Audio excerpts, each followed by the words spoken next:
Bom dia, boa tarde, boa noite, independente do horário que vocês estão nos ouvindo, sejam muito bem-vindos ao VimoCast. Ao meu lado, a nossa querida Su. E aí, Su, quanto tempo, hein? Muito tempo, né? Muito tempo e um dia hoje muito especial, não é verdade? Olha só, o Estamos dia aqui hoje... de casa, o dia hoje aqui, casa. literalmente. O estúdio tá fechado pra gente hoje, né? Tipo Total. isso, a gente tá super tranquilo. Para pessoas de casa e do coração. Exatamente. Né? E aí, tá preparada? Tô preparadíssima, até porque esta pessoa que está aqui com a gente é uma pessoa muito especial e particularmente para mim. Quando eu cheguei aqui em Brasília, retornando de Brasília, meio perdidas, né? A gente ainda sem saber como a gente ia fazer cuidado paliativo no lugar que a gente estava junto. E aí encontrei ela como literalmente uma luz. Olha. De conhecimento, de embasamento, de prática e com toda uma teoria e prática de transdisciplinaridade. Nossa, eu acho que a nossa audiência está muito curiosa para saber quem está aqui conosco hoje. E assim, a gente já tinha falado, né? O Alexandre veio aqui na figura, realmente representando a enfermagem, mas a gente falava, né? O episódio dele é um episódio à parte, porque ele traz uma vivência muito diferencial, né? E a gente precisa trazer um enfermeiro. Quem seria? Não tem outro nome, né? Quem que tá com a gente hoje? Temos muitas enfermeiras, né, aqui em Brasília, né? Conheço, né, poucas, infelizmente, mas vou falar que esta é, para mim, a melhor enfermeira de cuidado paliativo. Eu preciso nomear dessa forma. Caroline Freitas. A Carol é mãe, esposa, enfermeira da Secretaria de Saúde do SES, é facilitadora da pós-graduação em cuidados paliativos da Faculdade Sírio-Libanês, Unidade Brasília, especialista em cuidados paliativos, tem pós-graduação em oncologia e enfermagem, em gestão e enfermagem, em docência e enfermagem. Seja muito bem-vinda, Carol.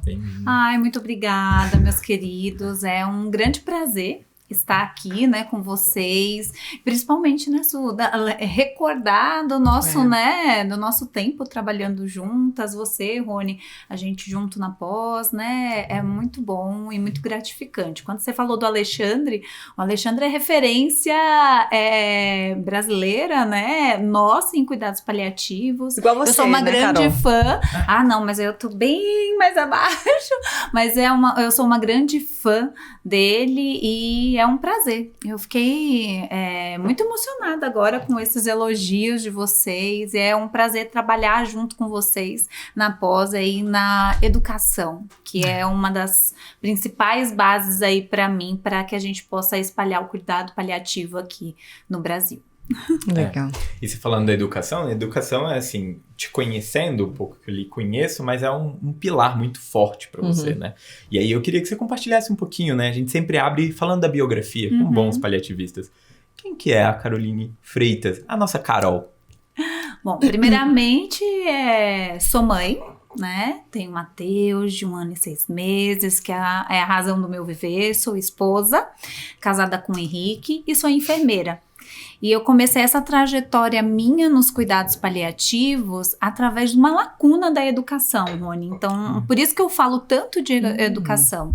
Quando eu me formei, já passei num concurso público no estado de São Paulo e fui para uma unidade que tinha muitos pacientes oncológicos em fase de fim de vida e às vezes até de processo ativo de morte. E aquilo me angustiava muito, porque eu me formei muito, muito nova e não tive essa base de cuidados paliativos.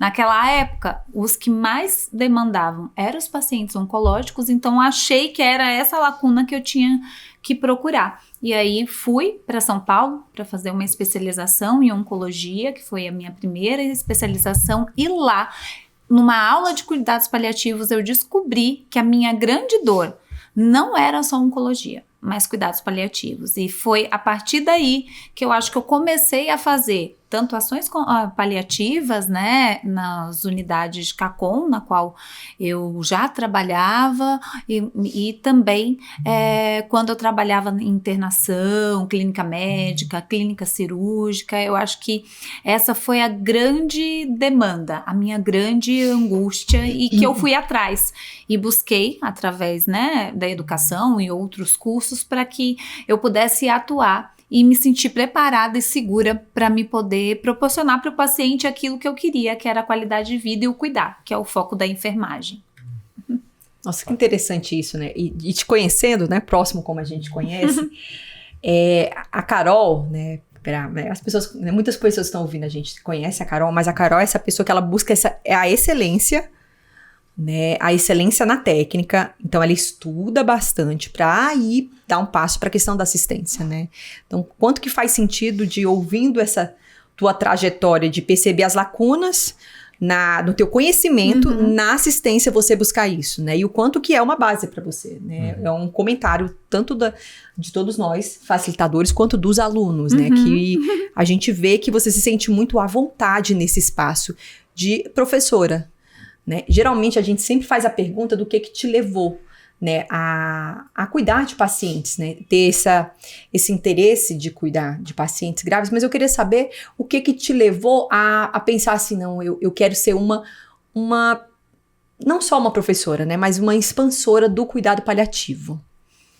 Eu acho, Su, que o que me levou é principalmente ver os pacientes necessitando desse cuidado e a gente não tendo esse cuidado no dia a dia com a equipe, principalmente a equipe de enfermagem e equipe também transdisciplinar. Então eu vejo isso como uma forma de expandir o conhecimento e expandir o meu cuidado. O meu cuidado às vezes ele vai ser naquele momento e quando eu expando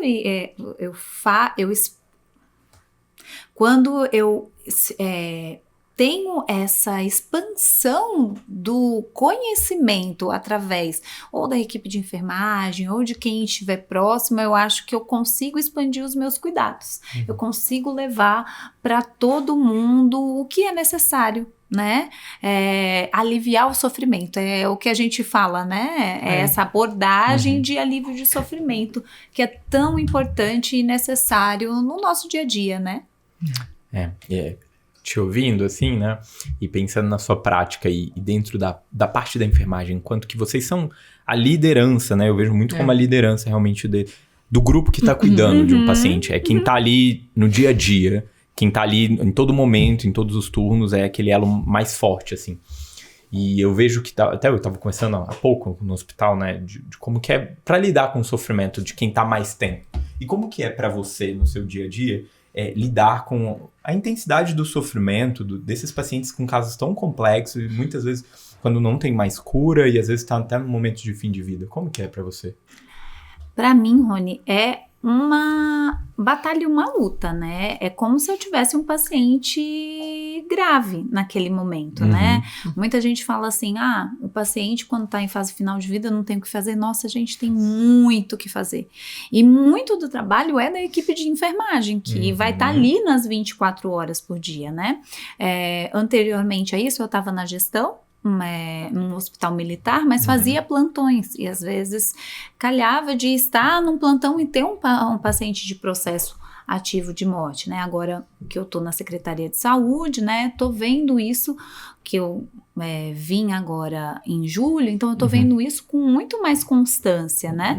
E aí eu vejo que aquilo eu vou precisar dispor de cuidados, que assim, nesse momento o foco é o conforto e o cuidado, que é a equipe de enfermagem no centro, eu acho que desse cuidado, tanto na comunicação, quanto nos cuidados de higiene, quanto no que o paciente realmente necessita para aquele momento, não só para ele, mas também para a família, para que isso seja uma passagem o mais natural possível, né, com maior conforto aí.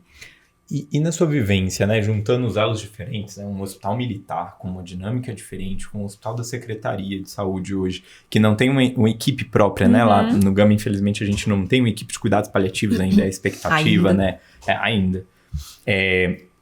Como que você vê a formação e a capacitação da equipe de enfermagem, que fica a maior parte do tempo, e aí juntando com esse elo de educação, assim, como você vê? Você vê que na sua vivência das expertises diferentes, você vê que a equipe de enfermagem está preparada para lidar com esse momento? Ou você vê que os colegas realmente como falta na medicina essa formação ali? O que eu vejo, né, Rony, eu também já atuei, né, junto com a Suelen, um hospital, né, privado. o que eu vejo é que é extremamente necessário. Não digo só da equipe de enfermagem, né? Que eu acho que é fundamental, mas a equipe multi como um todo.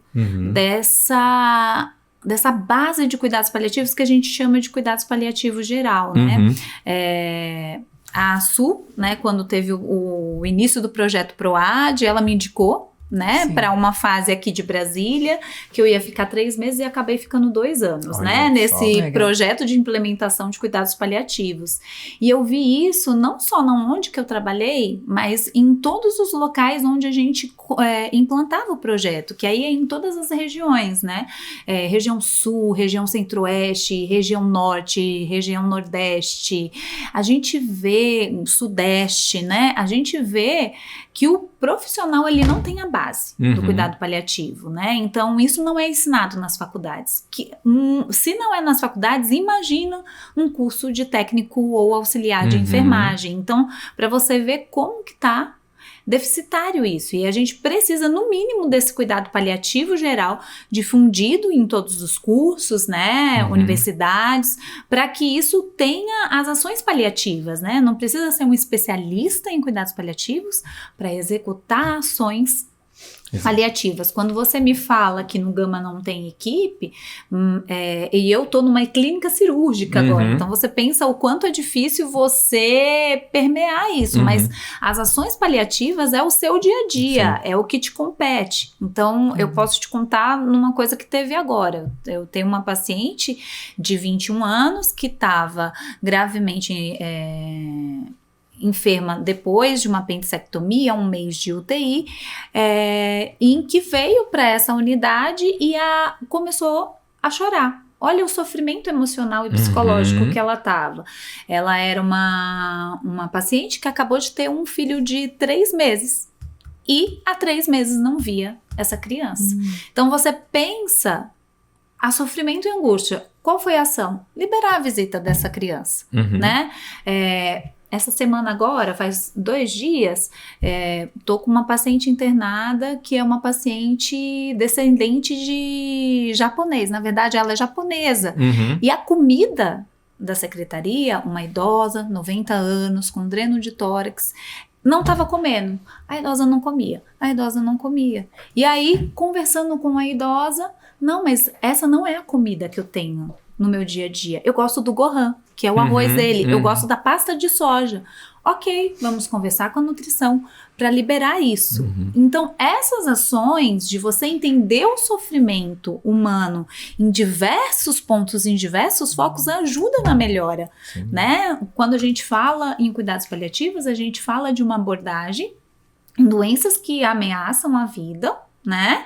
Mas para alívio de sofrimento. Naquele momento, é uma doença que ameaça a vida. Possa ser que não é uma doença grave terminal, mas está ameaçando a vida ali e eu posso ter uma ação, um cuidado direcionado a esse sofrimento. Eu acho que é isso que a gente tem que focar para todos os profissionais. Sensacional isso, Carol. E falando sobre até essa questão que você pincelou da importância da equipe, né, dessa parceria, desse trabalho transdisciplinar, pensando pela perspectiva da educação, qual que você acha que é a importância desses olhares diferenciados dando acesso à educação para as pessoas sobre cuidado paliativo? Esse é o ponto fundamental da chave de virada que eu acho para a política nacional de cuidados paliativos, né? Que foi implementada em 2014. Se a gente construir isso no nosso dia a dia como os profissionais de saúde, eu acho que aí vai dar uma guinada de mudança de cuidados paliativos. Porque quando você fala em cuidados paliativos, né, no programa do PROAD SUS, a gente via muito isso. A gente fazia um levantamento de cultura dos locais em que a gente chegava, como se fosse um diagnóstico para entender o que era aquela realidade daquele serviço para poder implementar cuidados paliativos. E a gente via muito que cuidados paliativos estavam muito associados à morte, a fim de vida.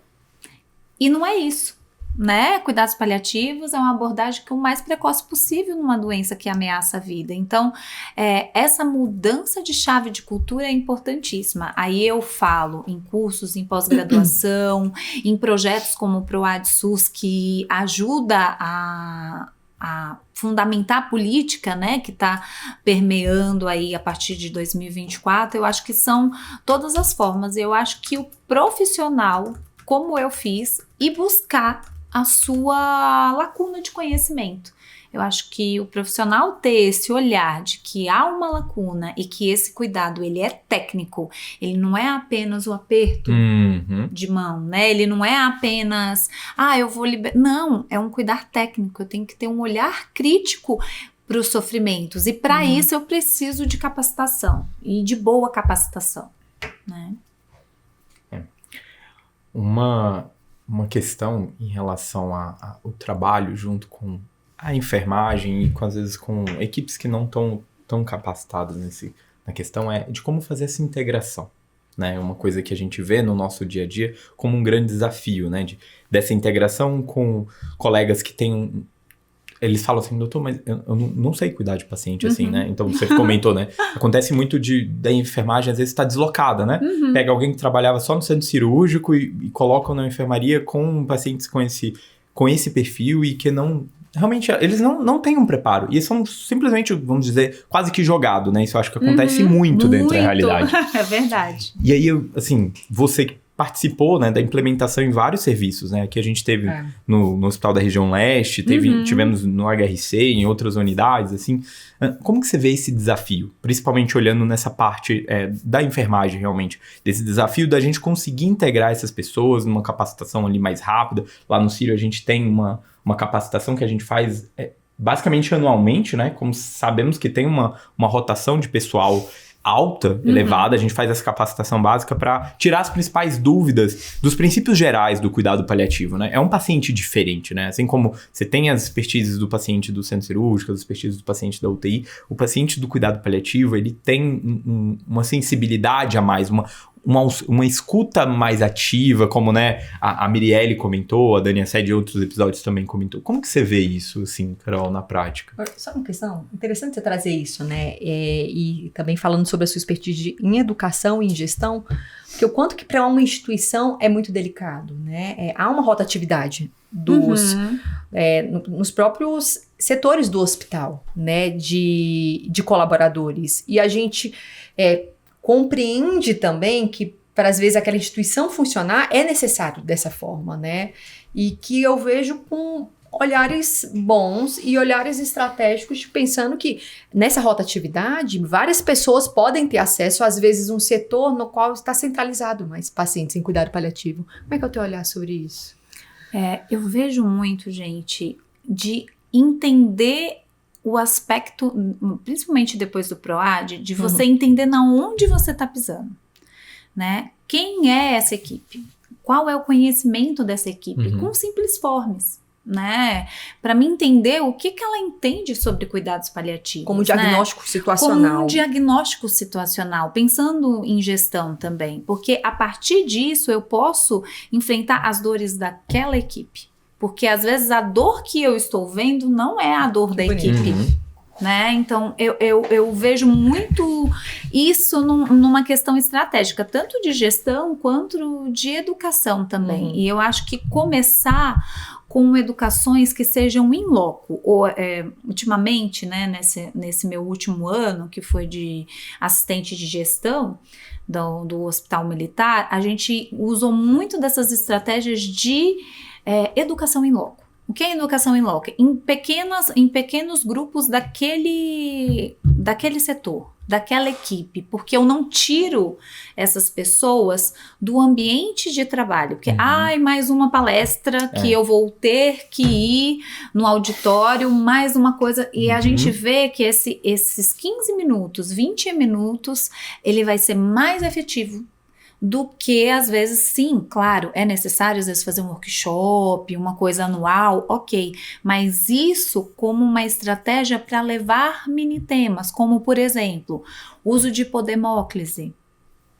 no setor de internação, no setor de UTI específico, no pronto-socorro às vezes não usa tanto, então eu vou focar nesses 2 setores, de fazer mini aulas rapidamente, mais prática, com simulação realística. Isso atrai mais. E a gente usar metodologias ativas, porque aquele slide na tela, né? Somente com conceitos, isso não traz a realidade, não chama a equipe. E aí uma outra dica que eu dou, que eu acho essencial, assim, vocês que me conhecem, eu só falo de round, né? A participação da equipe, o quanto é importante ter uma visita multidisciplinar, um round, para que a equipe transdisciplinar converse e troque. Porque isso faz com que a equipe de enfermagem se sinta pertencente naquele plano de cuidados, né? Então, isso faz uma extrema, assim, como que eu posso dizer? Faz um gap, assim, no cuidado, eu acho, né? Que você se sente parte integrante daquela equipe que está decidindo pelo cuidado do paciente. Eu acho que essa é a melhor forma de tentar integrar a equipe para que possa vir para o cuidado paliativo, né? Ou entender o cuidado paliativo de uma outra perspectiva também. É tão legal, né? O teu olhar de que, às vezes, quando a gente coloca, né, pro profissional, essa responsabilidade de cuidar de pacientes com tantas demandas, a minha sensação é que ele pode ficar até se sentir mais sobrecarregado. Nossa, mais uma coisa, então eu não tô cuidando o melhor que eu poderia oferecer. E o primeiro passo é, na verdade, trazer esse profissional para dentro, né? Colocar ele como parte integrante da equipe. E ele, estando integrante daquela equipe, ele se sente naturalmente com o ensejo de trazer o melhor cuidado para o paciente e assim reter mais conhecimento, né? E você consegue lembrar agora um caso, e é engraçado a Carol falando, né? Que ela fala muito sobre o round. Quando há alguma questão e às vezes quando a gente está em algum desafio, ela... Gente, peraí, mas vocês passaram esse round? Qual foi a impressão da equipe como um todo? Você consegue agora pensar em algum caso específico que você perceba, assim, que esse trabalho em equipe, essa comunicação e na forma de round fez a diferença para algum caso específico? Olha, eu vou lembrar agora de um caso que eu tive agora recentemente na secretaria sobre a questão de comunicação, né? Um paciente internado na clínica cirúrgica com uma imagem suspeita de um câncer de pâncreas. 41 anos de idade, 3 filhos, onde todas as conversas que eu tinha com esse paciente, eu via que o paciente ainda não tinha sido conversado sobre a questão da má notícia, sobre a questão de que às vezes não ia chegar ou dar tempo, pelo que eu via de performance status do paciente, de o paciente chegar a fazer a biópsia ou chegar a fazer um tratamento. E que o paciente estava esperando um tratamento curativo. Um câncer que a gente já sabia e tinha imagens de meta de fígado. Então, eu lembro claramente que isso foi num sábado, né? Só trabalho 20 horas, num sábado. E aquilo me preocupou muito. E quando foi na visita multidisciplinar que a gente passa, né? A enfermeira tem que passar com a visita multidisciplinar. Eu comentei com o residente e com o staff, o preceptor. Olha, não estou vendo esse paciente tendo essa visão. É necessário uma conversa, mas já conversamos. Então, mas o paciente, ele não está tendo essa percepção. E aí eu falo da comunicação, né?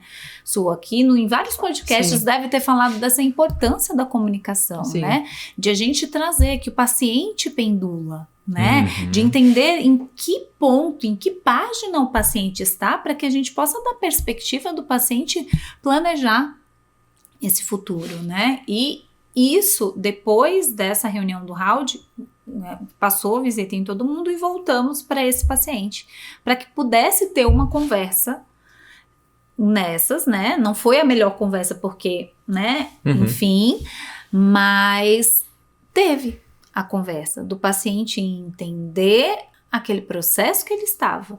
Esse paciente, ele durou 2 meses na enfermaria, não chegou a fazer uma biópsia, porque não tinha performance status, e a gente, né, já tinha observando, e nesse round, a gente falando, gente, olha, não sei, mas eu já vi, eu já trabalhei com oncologia e não tô vendo uma perspectiva de um prognóstico desse paciente de sair dessa internação, de liberação dos filhos. Esse paciente estava há mais de 1 mês sem ver os filhos pequenos, um de 13, um de 5, um de 2. Gente, vamos liberar para esses filhos virem, porque eu não sei se esse paciente vai sair.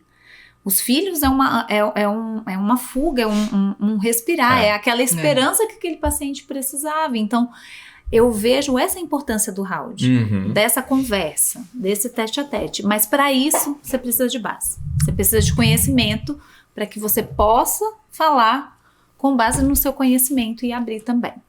É muito bom você trazer esse ponto, porque às vezes, em geral, a nossa audiência é formada por paliativistas ou pessoas que têm interesse e afim nessa área. Mas é importante a gente reforçar, né? Porque às vezes alguns colegas falam, mas por que precisa conversar sobre isso? Porque tem organizações e tem prioridades que precisam ser tomadas. E se o paciente fica num ensejo totalmente fora da realidade, organizações como um pai de família desse, que seria importante, seja de visitas, seja de uma alta, dentro da possibilidade do caso, para um cuidado realmente de qualidade de vida dentro desse tempo que ele tem, faz muita diferença. E se você fica com um olhar dentro de uma coisa que está totalmente fora da realidade, isso traz um sofrimento a mais e realmente um momento que ele não consegue usufruir desse momento, né? É falar sobre cenários possíveis, não Exato. é? Não é Sim, sobre cenários acabar a possíveis. possibilidade do melhor cenário, às vezes um Exato. cenário ideal, né? Mas é pensar, né, numa organização, entender qual é a necessidade do paciente. Né? Qual Que, às é vezes, esse sofrimento, né, Su, que o paciente tá naquele momento, né? Eu vou dizer pra vocês que eu tô aprendendo muito, que é, Carol, por que você não foi pra uma clínica médica, né, que tem muito mais... Mas, gente, cuidado paliativo, o que eu tô aprendendo cuidado paliativo está em todos os locais. Isso é lindo. É da atenção primária a todos os níveis, a gente tem algum sofrimento, alguma coisa que a gente pode melhorar. E assim, tô aprendendo muito de Isso é muito estar numa área que é geral, mas fazendo ações paliativas e vendo e percebendo, né, essas ações no dia a dia, né? O quanto é importante isso, né? Eu acho que para todo profissional também. E vale ressaltar o quanto que a Carol foi disputada, né? Quando Nossa! foi a secretaria. Não, vai pra cá, vem pra lá. Não, mas enfim, não foi pouco, mas eu não vou entrar nessa E aí ela foi pro seara. desconforto, né? E ela foi pro desconforto, né? Exatamente. Tinham lugares, assim, de cuidado paliativo puxando, e aí... Ela está agora num lugar e que as pessoas até pensariam, como assim uma enfermeira paliativista? E olha só o tanto de exemplo que você trazendo. De várias coisas do que a gente vai no dia a dia, né? E o quanto que a gente, em qualquer lugar que a gente vai, eu acho que é o ensinamento mais importante desse ano em qualquer lugar que você vai estar, você vai ter ação paliativa para fazer, porque vai ter um paciente que vai estar dentro dos critérios, ou que vai ter um sofrimento que tem que ser olhado de uma doença ameaçadora vida grave, que você não vai pensar, e é o que acontece muito, negligenciando, né, tudo isso. Então eu vejo no meu dia a dia agora, né, atualmente, vários pacientes com suspeita de câncer que não chega a fazer a biópsia, né, por muita mistanásia, que até chegar ali e aí já tá avançado e já não tem, então é a realidade, né, de que a gente vai ter aquele sofrimento e comunicação e abordar esses sofrimentos para que a gente possa, pelo menos, né, ele vai para uma etapa a mais, para oncologia, mas eu tô pelo menos ali no suporte, né, daquele início. E Carol, eu queria retomar um ponto, que você falou do PROAD, né, várias vezes do PROAD. Eu acho que seria legal para você explicar um pouquinho para nossa audiência, talvez eles não estejam acostumados, o que é o PROAD, como que funciona dentro da parte do cuidado paliativo, que eu acho que é interessante, muitas pessoas mandam mensagem, né, nossa, quero implementar aqui na minha cidade, não sei o quê, e ficam sem referência, né, e eu acho que o PROAD é uma forma de responder isso, né, uma forma de intervenção do governo com equipes que têm uma capacitação, treinamento, pegando referências e fazendo um matriciamento, né, agora a política nacional consolidou como matriciamento, mas comenta um pouquinho o que é o PROAD, como que é essa questão do cuidado paliativo, acho que é legal. O PROAD é um programa de desenvolvimento do SUS, onde atualmente, né, são 6 hospitais de excelência do Brasil, no qual eu participava da equipe do PROAD SUS do Hospital Sírio-Libanês em implementação de cuidados paliativos na atenção ambulatorial e hospitalar, né? Participei por 2 anos, os 3 meses que viraram 2 anos, e que tive que sair por motivos de familiares, né? Que, como foi a minha apresentação, meu motivo maior, meu filho, então, e meu esposo, então sempre, todas as minhas mudanças igual do Gama, foi por eles também, para estar mais próximo de casa. E foi uma experiência incrível.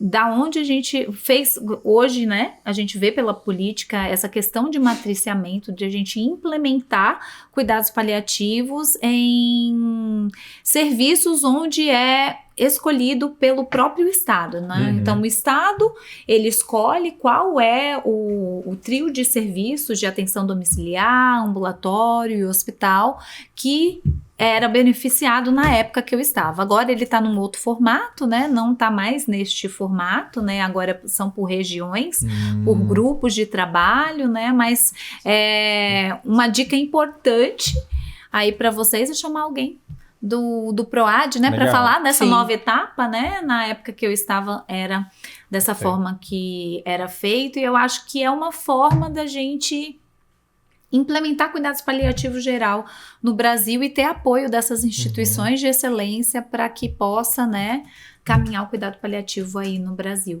também. Legal. Obrigado, Carol. E queria te perguntar, assim, dentro disso tudo, né, desse olhar, desses desafios de gestão, de ensino, dentro do cuidado paliativo, o que te faz permanecer? O que te faz continuar dentro dos cuidados paliativos? Olha, Rony, eu acho que o que me faz continuar é o que me faz continuar na enfermagem, né? Muita gente na enfermagem é desestimulada com a profissão. Eu não sou. Porque o objetivo da enfermagem, eu acho que coincide muito com o objetivo do cuidado paliativo, que é cuidar, né? E olhar o sofrimento de todos os aspectos. Então, para mim, o que faz permanecer no cuidado paliativo, seja na assistência ou seja na educação, que é a maior vertente que agora eu me vejo no cuidado paliativo, é eu proporcionar o cuidado do sofrimento do outro. Então, para mim, saber que o sofrimento vai ser olhado de uma outra forma e que não vai ser olhado como no início da minha carreira, que eu via aquele tanto de sofrimento e aquilo me angustiava, é o que me leva e o que motiva para cuidados paliativos. E eu continuar ensinando, seja na assistência, que eu amo assistência, inclusive, seja assistência, seja na onde que for, levando essa trilha da minha vida. Nossa, obrigado por compartilhar, assim, você falando, né, de quanto que a essência do cuidado paliativo tem a ver com a essência da enfermagem, nos lembra do movimento inicial, né? Realmente, as Conceições Saudas, de como que foi tudo isso. E realmente faz muito sentido desse retomar, né? A gente fala alguns colegas falam, né, dentro da parte da medicina, né, que cuidado paliativo é você realmente trazer novamente a humanidade a esse cuidado de saúde, né? E quanto que isso é bonito, né? E que legal. Que legal. E para você que tá gostando do nosso episódio, já aproveita, segue a gente nas redes sociais, deixa a sua curtida aqui pra gente, que vai fazer total diferença pra gente continuar trazendo um pouquinho desse olhar do cuidador, de quem tá realmente fazendo o cuidado aí, né, Su? E até, né, agora a gente, reforçando essa questão de educação, a gente já tá aí há 1 semana, né, com a nossa lista de pessoas que têm interesse em estar com a gente na pós-graduação, em cuidado paliativo. Gente, vem com a gente, porque olha, estamos na 5ª turma. Olha só. Exatamente. 5ª turma aqui do Distrito Federal, com uma metodologia já validada em mais de 20 turmas, se for juntar com as turmas de cuidado paliativo adulto e cuidado paliativo pediátrico lá de São Paulo, hein? É uma metodologia aí de peso na coordenação do Daniel Forte, da Suelen Medeiros, a nossa Su, que está aqui arrasando. Muito bom, né? Com certeza. E fala pra gente um pouco, né? A gente sabe hoje que bom, que tem vários movimentos, inclusive vocês estão encabeçando o movimento da Travessia, né? Que também é uma empresa de educação. E que bom que a gente tem expandindo cada vez mais essa forma das pessoas terem acesso ao ensino de cuidado paliativo. E falando um pouco da pós-graduação, o que você vê, assim, que você poderia compartilhar um pouco com a nossa audiência dos diferenciais da nossa pós-graduação?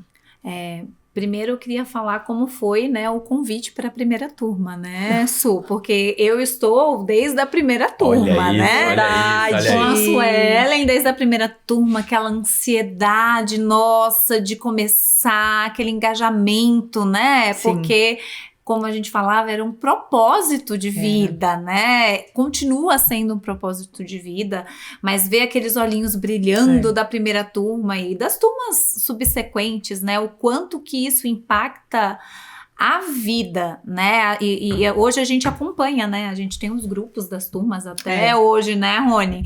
Então, assim, tem aluno ainda da primeira turma que às vezes manda mensagem, material, Carol, eu quero fazer protocolo, né? E a gente vai acompanhando como se fosse filhos, né? E quando a gente se encontra, né? É uma coisa tão como assim, nossa, você foi muito importante no momento da minha vida. E eu sigo. Nossa, nessa trajetória. é essencial, Muito assim. E de você ver pessoas no caminho brilhando com equipes de cuidado paliativo ou com ações paliativas, às vezes no seu consultório, como que trouxe esse diferencial, né? Então, o que eu vejo da pós é o reflexo desses alunos, né? De que realmente é uma transformação, né? Principalmente por ser aulas presenciais, então isso conta bastante. A gente usa muita metodologia ativa, muita discussão de caso, simulação realística através dos OSCEs. Então a gente vê realmente o que acontece na prática. A gente não foca naquilo que é apenas acadêmico, mas sim o que eu vou ver na prática, o cuidado.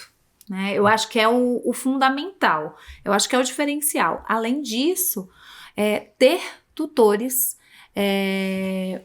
ser transdisciplinar de verdade, né? Então, tem a psicóloga, que é a Tati, tem eu como enfermagem, tem a Patrícia como Nutri, que já, né, as duas já estavam aqui, e o quanto a gente busca de mudanças de acordo com o perfil da turma, né, eu acho que isso é muito bacana, dentro do que a gente tem como grade curricular, mas dentro do que a turma traz, a gente mudar, trazer mais um pouco. Então, por exemplo, eu tenho uma turma que é muito mais geriatra, às vezes eu vou trazer muito mais caso clínico, baseado na geriatria para atender esses alunos, né? Ou tem algum aluno que seja infecto, como a gente já teve, vamos trazer um colóquio com um especialista de infecto para esse aluno ver essa realidade. Então, eu vejo essa dinâmica muito fluida. Nossa, eu tô lembrando agora vários momentos de workshop, inclusive. Muitos momentos de workshop, né? Assim, direcionado, sim, dentro da grade, mas às vezes vai além, vai ao ensino personalizado, eu acho que para aquela turma, para aquela demanda. Isso faz toda a diferença.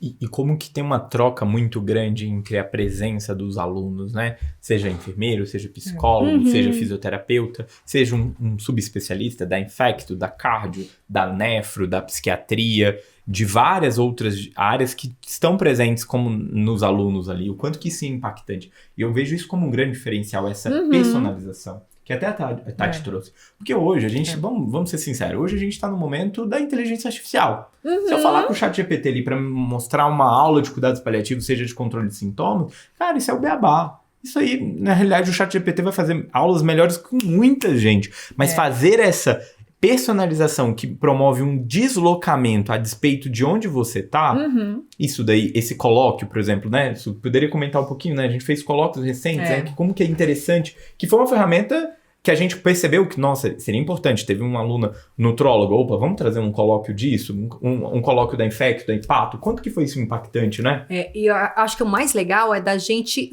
sustentar o desconforto, que a incerteza de cuidar de um paciente com um cenário complexo de saúde nos traz, né? Então, a gente no colóquio, claro que temos os especialistas paliativistas, mas a gente convida pessoas que têm uma abertura para conversar, para discutir sobre casos, né? Então a gente já teve nutrólogos e patologistas e que eles não tinham uma expertise sobre cuidados paliativos. Eles eram muito bons na área dele. E a gente trazendo eles para falar, discutir sobre casos específicos, né? Que é também colocar o paliativista, na verdade, de ensiná-lo a fazer como estratégia de negociação, né? De saber como discutir, Exato. né? De saber como lidar com, às vezes, o profissional que está olhando para a doença e não está olhando para o paciente. O que a gente faz sobre isso? Porque se a gente ficasse simplesmente falando sobre cuidado paliativo e cuidado paliativo simplesmente, será que esse profissional estaria realmente preparado para ir para a lead diária? Quando ele encontra com cirurgiões, ele encontra com ginecologistas e ele depara com questionamentos que ele fala, opa, eu estava preparado para conversar se eu estivesse falando só com um paliativista. Mas e agora? Quando eu tenho um mundo que vem com um monte de argumentos e que me foge simplesmente da abordagem de cuidado paliativo. Então a gente precisa trazer o profissional para esse desconforto e uma coisa que a gente sempre traz, né? Inclusive no colóquio, se sintam à vontade da gente não ter uma resposta pronta. Quando a gente traz um caso aqui e pensa, né, um caso específico que a gente discute outro, a gente não tem, às vezes, tempo para abordar as diversas dimensões. Ou às vezes a gente vai estar falando de um caso clínico pelo olhar, pela expertise de 3 profissionais. Será que isso é suficiente para você cuidar de uma pessoa? Não é. Então, quanto que a gente sempre convida as pessoas nessa atividade não é para encontrar o certo e errado, é para encontrar outras formas, outras mentalidades para a gente poder cuidar do paciente. Isso é muito legal. E aí, é exatamente isso que o ChatGPT não consegue responder. Não. É nisso daí que ele vai falar, consulte um especialista, como eu não consigo. Porque realmente e outra foge. coisa, não formar um especialista em cuidados paliativos numa bolha, né? Eu vejo muito assim, às vezes existem informações que tá ali dentro daquela bolha, mas essa não é a realidade. O que é a realidade, a gente tem os dados da NCP, é que é equipe interconsultora, em que vai ter que fazer essa troca, essa discussão e a gente preparar o aluno para a realidade que a gente está vivenciando. A gente espera que melhore com a política, e isso melhora também para o privado, também a gente está vendo várias ações que vai, né, puxando, né, se a política vem público, o privado também vem, né, a rede suplementar, mas da gente preparar o aluno para a realidade que a gente está vivenciando agora. Eu acho que esse é o nosso grande diferencial. E eu acho que somado ao que a gente fala, é skin the game. Após a gente é skin the game. A gente tem gente que tá na rede pública, como você. Então, os facilitadores estão na rede pública fora de um ambiente protegido de cuidados paliativos, tendo que fazer várias ações paliativas. A gente tem colegas que estão na rede pública dentro de equipes de cuidado paliativo interconsultoras. Tem pessoas que estão dentro de uma unidade mais modelo hospital, como é o hospital de apoio, no meu caso, por exemplo, e também dentro de um hospital de excelência, fazendo cuidado paliativo, discutindo. Então, assim, são facilitadores que vivenciam todos. O Daniel Forte dentro da equipe de UTI, vivenciando ali essa realidade também. Então, diferentes cenários que trazem diferentes graus de discussões. Além de que aquilo que a gente não vivencia, a gente traz algum professor convidado que tem expertise naquilo. E a gente participa e vai junto. Diferente de alguém que só conhece cuidado paliativo, vivenciou e não vive mais na prática. Então, esse é um diferencial também muito grande em relação ao pós, né?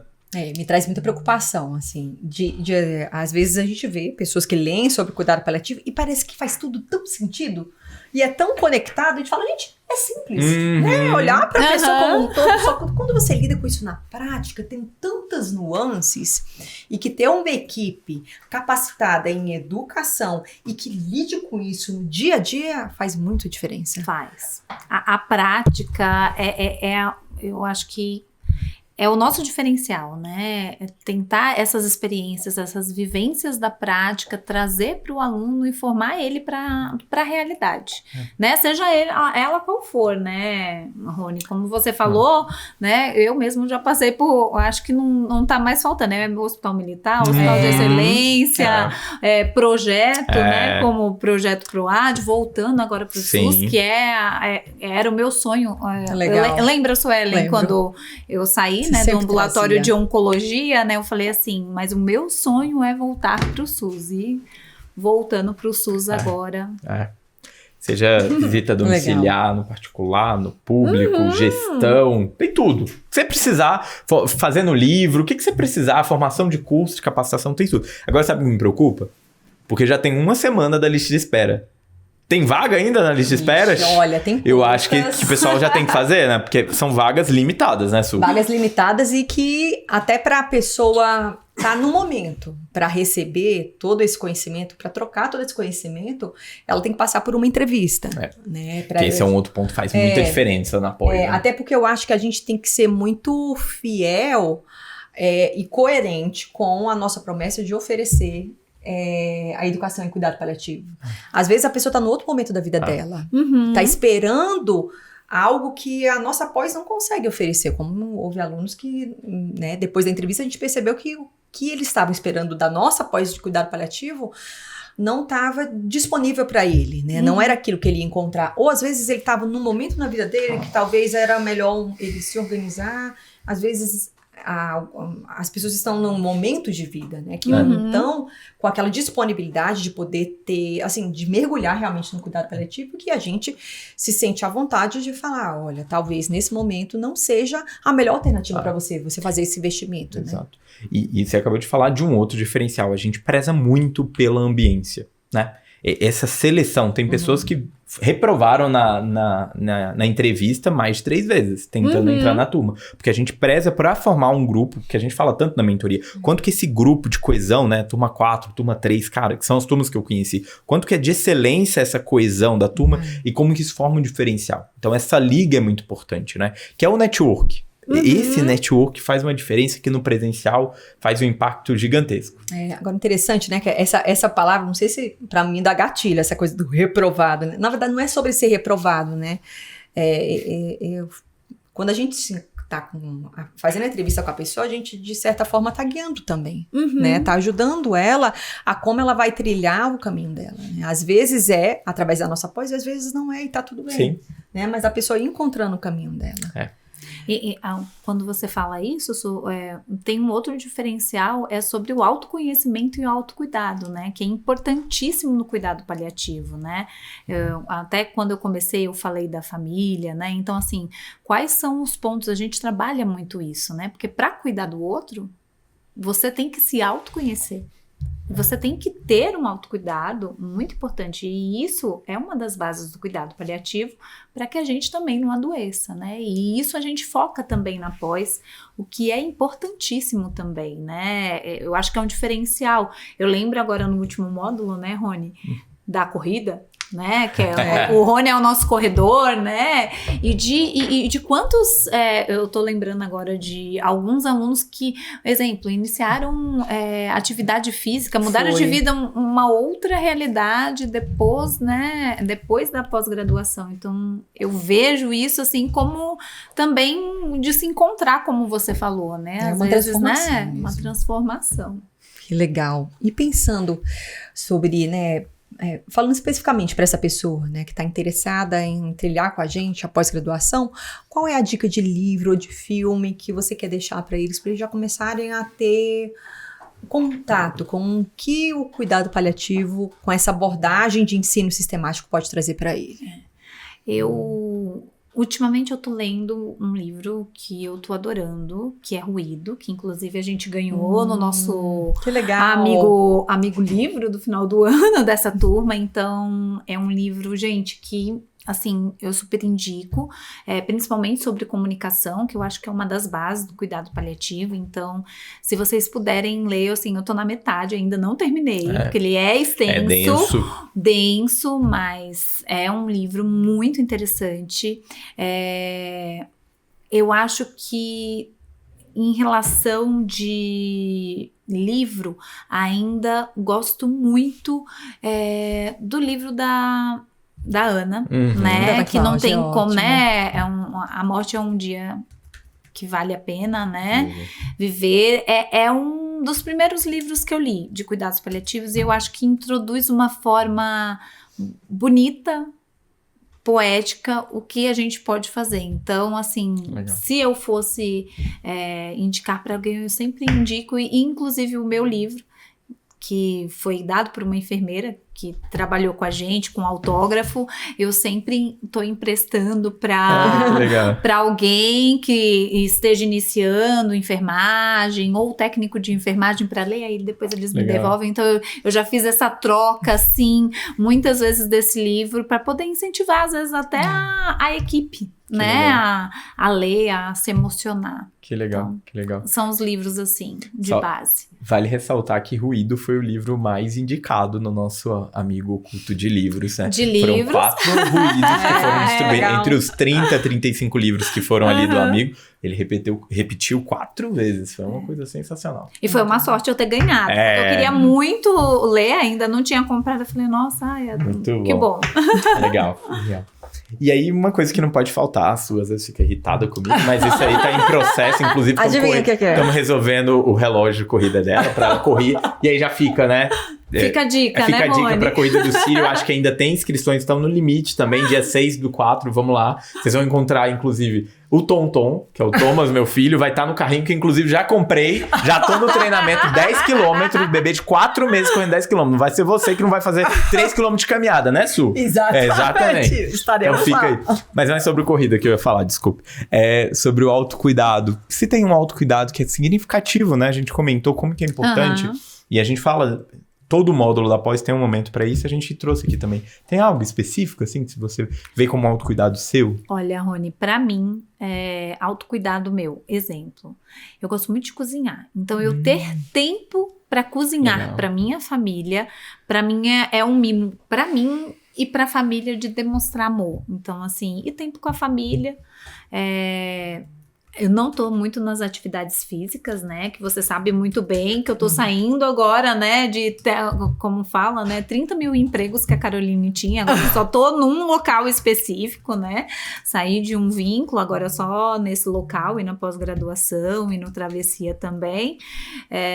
Então agora vou iniciar alguma atividade física, viu, Rony? Quiçá eu esteja nessa corrida, mas caminhando, porque correr ainda não chegou no meu limite. Carol, tome cuidado de falar isso pra mim, porque você sabe, quem fala sobre vai começar a correr comigo, o negócio, eu fico realmente chato no pé. Já mas olha, se eu for caminhando, tá bom caminhando? Tá ótimo, começa. A gente tem que começar de alguma forma. Porque eu falo, vai começar caminhando, aí vai ver as pessoas passando, eu passando com o carrinho, aí vai querer correr, não adianta, meu amigo. É uma parte. Mas eu acho que é essa a importância aí do autocuidado sempre. E às vezes a gente deixa o autocuidado de lado, né? Quantas vezes eu já deixei, e às vezes eu mesma nas nossas últimas aulas de autocuidado, me fez refletir, opa, olha, aquele ponto ali, né? Eu tô deixando, né? E não, eu vou retomar. Então, acho que é uma vigilância constante sobre isso, do que a gente faz, do que a gente pode fazer para melhorar o nosso autocuidado, né? Legal. Pensar no cuidar de si. Colocar como uma prioridade, né? Não é uma prioridade. Se tiver um tempinho, né? Colocar um horário. Ultimamente eu tava sem, mas agora, né? A gente vai focando. Sempre ciclos, né? São ciclos. Na vida. Muito bom. E qual o recado que você quer deixar para um enfermeiro, para um técnico de enfermagem, para um médico, para um psicólogo, para um TO, que queira seguir estudando cuidado paliativo? Eu acho que o maior recado que eu tenho é: se especialize.